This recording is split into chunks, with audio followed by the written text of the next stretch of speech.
Kalena dhammat sawanang etamang kalamuttamang. Part 11. Be Kindful. Judul asal Opening Up to Kindfulness. Penyusun Ajahn Brahm. Penyunting Handaka Wijayananda.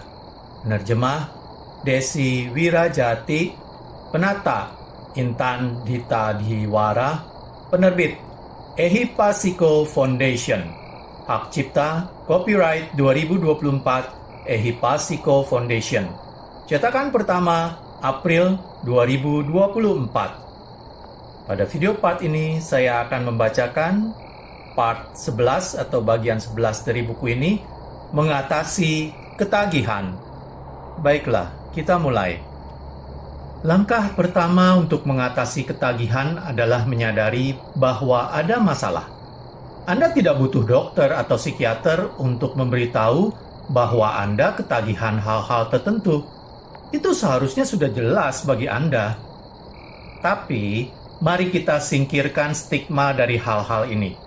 Anda tidak perlu menyalahkan diri sendiri. Anda tidak hina karena Anda ketagihan sesuatu.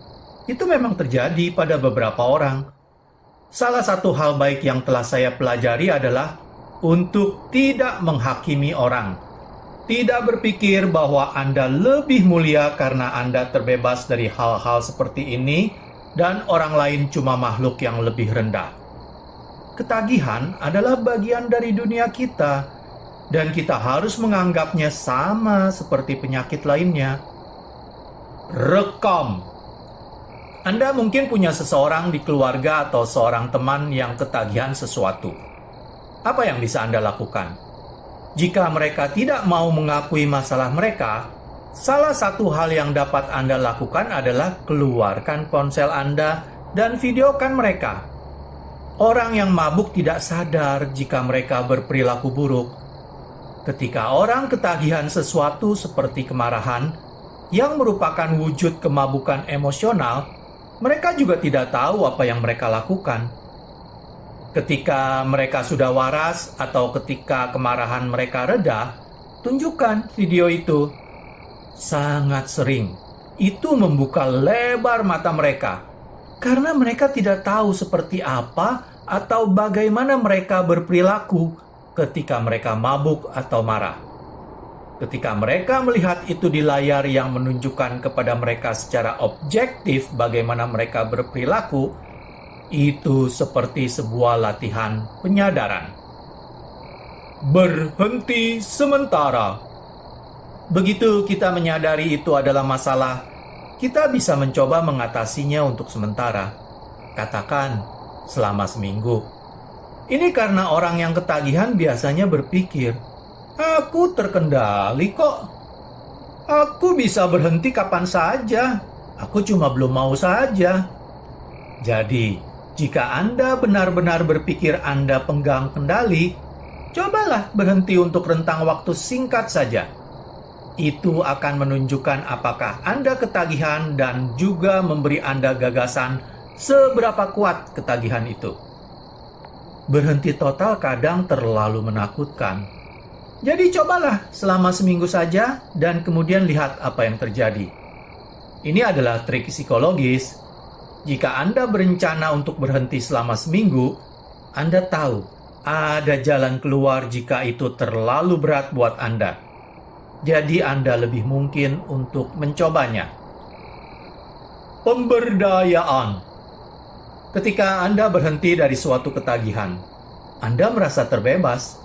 Anda merasa diri Anda baik karena telah melakukan sesuatu yang sulit. Anda merasa berdaya. Tingkatkan kebahagiaan dan keterbebasan itu adalah apa yang sering mencegah Anda untuk ketagihan lagi. Quote, kebahagiaan dan keterbebasan memberdaya Anda melawan ketagihan. Unquote. Itu yang saya lakukan ketika saya masih muda. Saya menjadi Buddhis, tapi saya suka bir. Guru saya mendorong saya untuk berhenti, jadi saya mencobanya. Segera setelah mencobanya, saya merasakan kekuatan yang besar dalam diri saya. Saya punya pilihan, dan saya menjalani pilihan itu. Saya bisa mengambilnya atau meninggalkannya. Saya membuktikan kepada diri sendiri bahwa saya bisa meninggalkannya. Saya bisa pergi ke pesta, masih menikmati, dan malah saya mendapati pesta lebih asik ketika saya tidak mabuk. Yang berarti, apa gunanya kembali ke alkohol? Bagaimana rasanya bebas dari ketagihan? Bagaimana rasanya tidak harus pergi ke kasino? Bagaimana rasanya menjalani 7 hari tanpa menonton film porno di internet? Itu artinya Anda punya sedikit kendali. Kemudian Anda bisa mengerahkan lebih banyak kendali. Anda benar-benar merasa berdaya. Anda merasa baik. Anda merasa bebas. Begitu Anda punya sudut pandang menjadi terbebas, Anda menyadari bahwa film porno atau obat itulah yang mengendalikan Anda. Anda berada di penjara. Anda harus punya kenikmatan dari semacam obat. Anda baru bisa melihat itu kalau Anda sudah terbebas. Kebijaksanaan dari pengalaman itu membuatnya cukup mudah untuk berhenti setelahnya. Programlah penyadaran Anda. Ketika Anda telah berhenti, selalu ada bahaya besar untuk kembali lagi. Oh, aku hanya akan coba sedikit saja, hanya demi mengenang masa lalu. Kita punya segala macam alasan. Masalahnya adalah lepas dari ketagihan itu mudah, tapi sulit mempertahankannya untuk jangka panjang. Tapi ada sesuatu yang kami pelajari, terutama dalam meditasi. Itu disebut programlah penyadaran Anda. Seorang perokok berkata kepada saya sudah berhenti merokok selama 1 minggu, tapi tiba-tiba saja ada rokok di mulut saya. Saya tidak tahu bagaimana itu terjadi. Saya tidak tahu apa yang saya lakukan, dan saya merokok lagi. Itu karena banyak ketagihan adalah kebiasaan, dan kebiasaan adalah sesuatu yang tidak benar-benar Anda sadari. Seperti menyetir, Anda bisa menyetir dan bicara dengan seseorang. Menyetir itu begitu otomatis, sehingga Anda tidak benar-benar memikirkannya. Atau seperti bernapas. Bernapas menjadi proses fisik yang otonom, yang tidak perlu Anda pikirkan. Anda melakukannya begitu saja, tapi perhatian Anda berada di tempat lain. Quote, ketagihan adalah sebuah kebiasaan. Anda melakukannya tanpa sadar sedang melakukannya. Unquote. Yang perlu kita lakukan adalah membawa masuk penyadaran. Jadi saya berkata kepada perokok itu, sekarang yang saya ingin Anda lakukan adalah ketika Anda tenang dan damai, ketika Anda merasa bahagia, ketika Anda ada penyadaran dan energi, buatlah resolusi. Katakan, aku tidak akan mengambil rokok pertama itu. 3 kali kepada diri sendiri. Dan berikan perhatian penuh kepada apa yang Anda katakan. Lalu, lupakan itu. Menakjubkan sekali bagaimana teknik ini bekerja. Itu seperti hipnosis mandiri atau pengondisian otomatis atau apapun sebutannya. Tapi saya menyebutnya memprogram penyadaran Anda. Ketika orang itu akan mengambil rokoknya, biasanya dia tidak akan menyadarinya sama sekali sampai rokok itu berada di mulutnya. Sudah disulut dengan asap mengepul. Tapi karena dia menanamkan sugesti itu, dia kemudian menjadi sadar ketika akan mengambil rokok pertama. Itu seperti antivirus yang Anda masukkan ke dalam komputer Anda. Itulah mengapa saya menyebutnya memprogram penyadaran Anda. Jika Anda tidak percaya teknik ini benar, ada latihan sederhana yang saya minta Anda lakukan malam ini.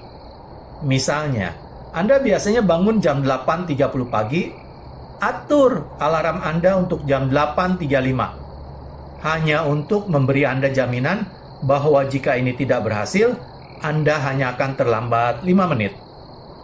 Saat Anda akan tidur malam ini, ketika Anda sudah berbaring enak dan nyaman di bantal Anda, mata terpejam, katakan kepada diri sendiri, "Aku akan bangun jam 8.30 pagi." Katakan itu kepada diri sendiri 3 kali dengan kata-kata Anda sendiri. Berikan perhatian penuh padanya, dan tidurlah. Anda akan terkejut. Jika Anda melakukannya sesuai petunjuk, besok ketika mata Anda terbuka dan Anda melihat jam, waktu akan menunjukkan 1 atau 2 menit sebelum atau sesudah jam 8.30. Ini sangat efektif.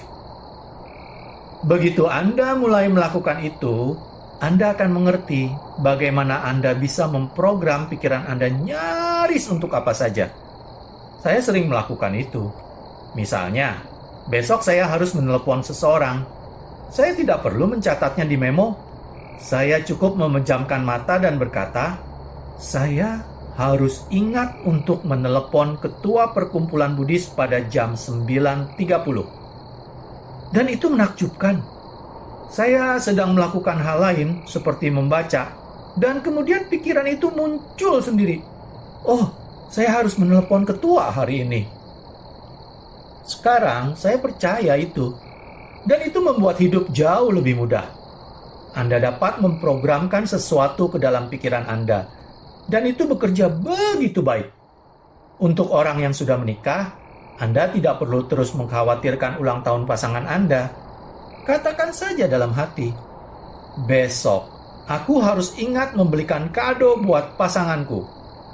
Itu menyelamatkan banyak penderitaan.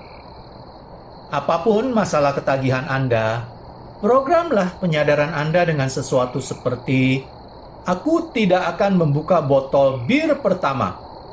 Katakan seperti itu saja kepada diri sendiri. Ini dimaksudkan untuk mendobrak kebiasaan. Pemrograman itu membangkitkan penyadaran di pusat ketagihan. Kali pertama Anda akan berhenti. Jika tidak, akan sangat berat. Seorang pecandu heroin pernah memberitahu saya harus bilang tidak 1000 kali sehari untuk menghindari heroin. Saya hanya harus bilang ya 1 kali dan saya kembali lagi. Dia bilang itu nyaris mustahil. Tapi Anda tidak harus melakukannya dengan cara seperti itu. Yang perlu Anda lakukan hanyalah memprogram penyadaran Anda. Anda tidak harus selalu siaga. Katakan kepada diri sendiri, aku tidak akan mengambil heroin pertama itu. Lalu lakukan kegiatan sehari-hari Anda. Tidak tertekan, tidak tegang, dan Anda akan menemukan ketika Anda membutuhkan perintah, itu akan di sana untuk Anda. Inilah cara kita membuat penyadaran bekerja di bagian-bagian penting hidup kita. Ketagihan berucap buruk.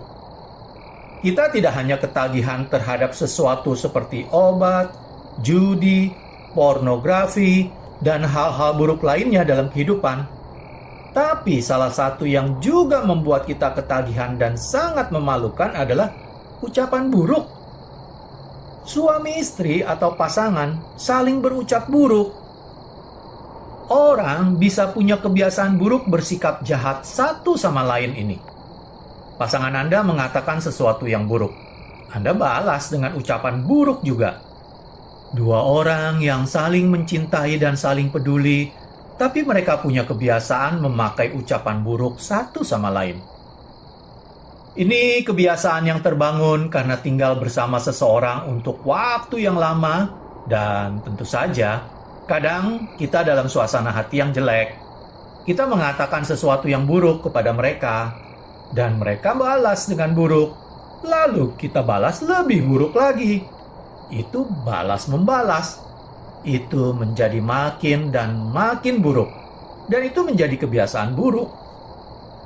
Jadi bagaimana kita mengatasi kebiasaan buruk ini? Ketagihan ucapan buruk ini. Ketika pasangan Anda sedang tidak bersama Anda dan Anda sedang istirahat dan damai, katakan kepada diri sendiri, Ketika pasanganku mengatakan sesuatu yang buruk kepadaku, aku akan balas dengan mengatakan sesuatu yang baik dengan kata-kata Anda sendiri. Perintahkan pikiran Anda dan kemudian lupakan itu. Anda tidak perlu tegang, berjalan di atas cangkang telur dengan pasangan Anda. Anda akan takjub bagaimana itu akan berhasil. Ketika pasangan Anda mengatakan sesuatu yang tidak beralasan, Anda akan mengikuti kebiasaan lama untuk membalas dengan kata-kata buruk. Tapi, program penyadaran akan datang, dan Anda akan menyadari bahwa ada kemungkinan lain untuk mengatakan sesuatu yang baik. Anda memutus kebiasaan itu. Jadi, jika pasangan Anda berkata, "Kamu terlambat lagi," Anda bisa mengatakan, "Ya, tapi aku kangen sama kamu sepanjang waktu, dan aku menanti-nanti saat ini." Itu memutus kebiasaan buruk balas-membalas. Anda bisa mengubah cara Anda berbicara satu sama lain. Jika ada sesuatu yang tidak begitu menyenangkan untuk dikatakan kepada pasangan Anda, jangan bicara kepada mereka ketika mereka baru saja pulang kerja. Semua lelah dan stres. Mereka sudah muak. Ajaklah mereka makan malam di restoran favorit mereka. Dan saat hidangan terakhir, Anda bisa menceritakan apapun kepada pasangan Anda. Mereka akan sudah lebih tenang, sehingga apapun yang dikatakan akan benar-benar masuk. Mereka akan mendengarkan. Ketagihan mencari-cari kesalahan. Kita juga punya kebiasaan pikiran yang buruk. Itu sebenarnya inti dari semua ketagihan. Salah satu kebiasaan atau ketagihan paling buruk adalah punya pikiran yang mencari-cari kesalahan. Ini adalah pikiran yang ketagihan mencari-cari kesalahan dalam segala sesuatu. Bertahun-tahun lalu, saat mengunjungi ibu saya di London, ketika saya baru saja berjalan dari apartemennya ke sebuah wihara untuk memberikan ceramah, saya berpapasan dengan dua pemuda yang sedang menunggu bus. Mereka duduk di atas tembok. Sayangnya, tembok itu tidak rata. Ada batu bundar di atasnya. Kedua pemuda ini mengeluh. Mereka seharusnya tidak izinkan tembok dibangun seperti ini. Astaga, orang bisa mengeluh tentang apa saja. Setidaknya Anda tidak harus berdiri. Tembok itu mungkin tidak datar, tapi cukup bagus. Orang selalu bisa menemukan satu atau lain kesalahan, dan itu menjadi kebiasaan buruk. Kita menjadi begitu negatif, mencari-cari kesalahan pasangan kita, anak-anak kita. Tolong, sadarlah. Seberapa sering Anda memuji mereka dan seberapa sering Anda menegur mereka? Seberapa sering Anda mencari-cari kesalahan mereka? Seberapa sering Anda mengeluh tentang mereka? Dengarkan bagaimana Anda bicara kepada anak-anak Anda. Dengarkan bagaimana Anda bicara kepada pasangan Anda. Dengarkan bagaimana atasan Anda bicara kepada para karyawan. Anda bisa mengerti mengapa ada begitu banyak ketidakbahagiaan dan stres di dunia. Quote, beri orang sedikit pujian alih-alih mencari-cari kesalahan. Unquote. Hentikan ketagihan mencari-cari kesalahan ini, dan banyak depresi dan kemarahan akan menghilang di dunia ini. Quote, kenegatifan dan mencari-cari kesalahan membawa pada kemarahan dan depresi. Unquote. Jika Anda hidup di dunia yang mencari-cari kesalahan, itu akan segera kembali pada Anda. Apa Anda ingin hidup di dunia seperti itu? Selalu mencari-cari kesalahan dan bersikap negatif? Jika ya, Anda akan mendapatkan banyak kemarahan dan depresi. Anda marah terhadap semua orang sampai Anda tiba di titik tidak ada orang yang cukup bagus. Anda tidak membolehkan pasangan Anda membuat kesalahan. Kemudian, Anda begitu mencari-cari kesalahan sampai Anda bahkan tidak bisa hidup bersama diri sendiri. Itu yang disebut depresi. Dan itu juga kadang menyebabkan bunuh diri. Mencari-cari kesalahan telah menjadi begitu menagihkannya, sehingga Anda tidak bisa melihat apapun yang baik dalam diri Anda, orang lain, atau dalam kehidupan. Itulah ketagihan yang saya fokuskan malam ini. Tapi itu tidak sulit untuk diatasi. Pertama-tama, perhatikan bahwa itu adalah ketagihan. Sebuah ketagihan mental terhadap kenegatifan.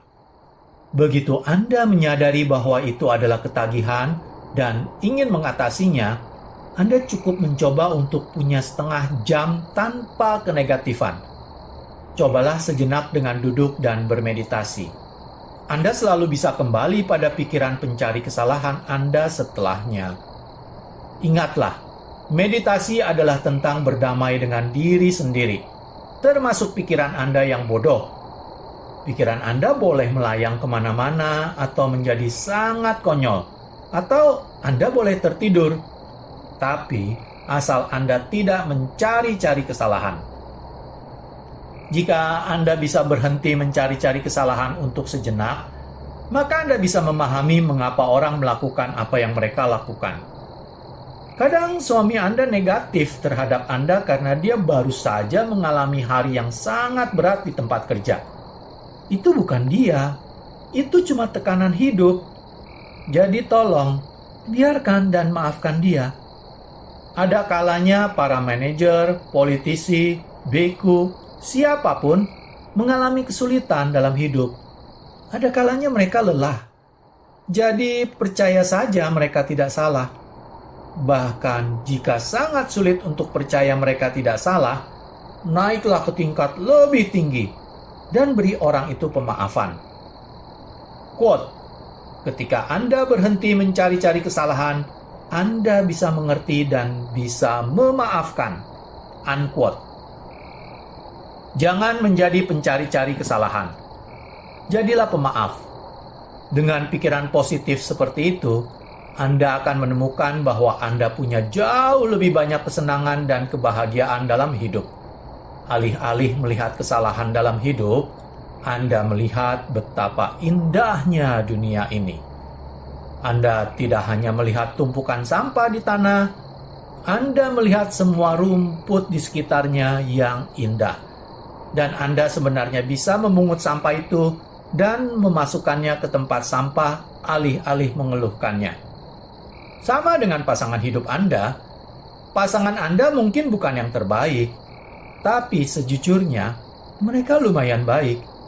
Dan Anda bukan yang terbaik, tapi Anda lumayan baik.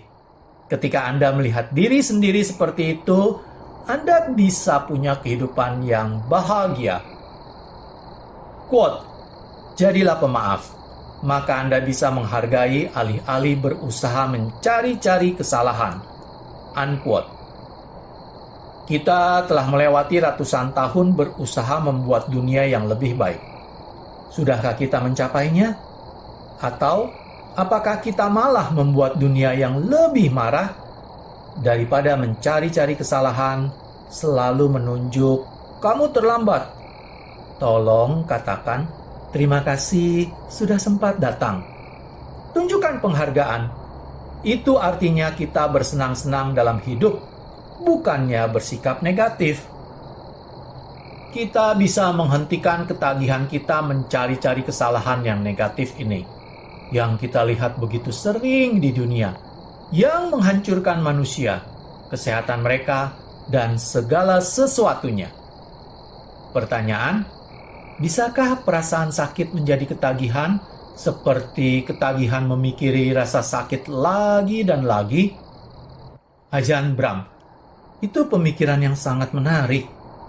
Saya pernah menghadiri konferensi duka dan kehilangan, di mana saya memberikan ceramah tentang cara mengatasi kedukaan. Dan kemudian, seorang wanita mendatangi saya. Dia adalah ibu dari korban pembunuh berantai. Jadi dia mendatangi semua konferensi duka dan kehilangan ini di seluruh Australia. Ketika saya memberinya kesempatan untuk melepas kedukaannya, dia mendatangi saya sampai nyaris hidung-hidung dan berkata, "Apa hak Anda mengambil kedukaan saya?" Itu membuka mata saya. Dia ketagihan duka citanya. Itulah dirinya. Itu memberinya banyak kewelasan dari orang lain. Dia menjadi ibu yang berduka dari korban pembunuh berantai terkenal. Mengambil rasa sakit itu darinya adalah mengambil sebagian besar dari siapa yang dia pikir adalah dirinya, termasuk semua keistimewaan yang datang bersama penderitaan. Pertanyaan: bisakah menghentikan ketagihan seperti ketagihan alkohol membuat Anda ketagihan untuk menjadi gila kendali? Bisakah ada ketagihan terhadap kebebasan? Ajahn Brahm: kadang orang berkata kepada saya, "Anda ketagihan menjadi biku, Ajahn Brahm.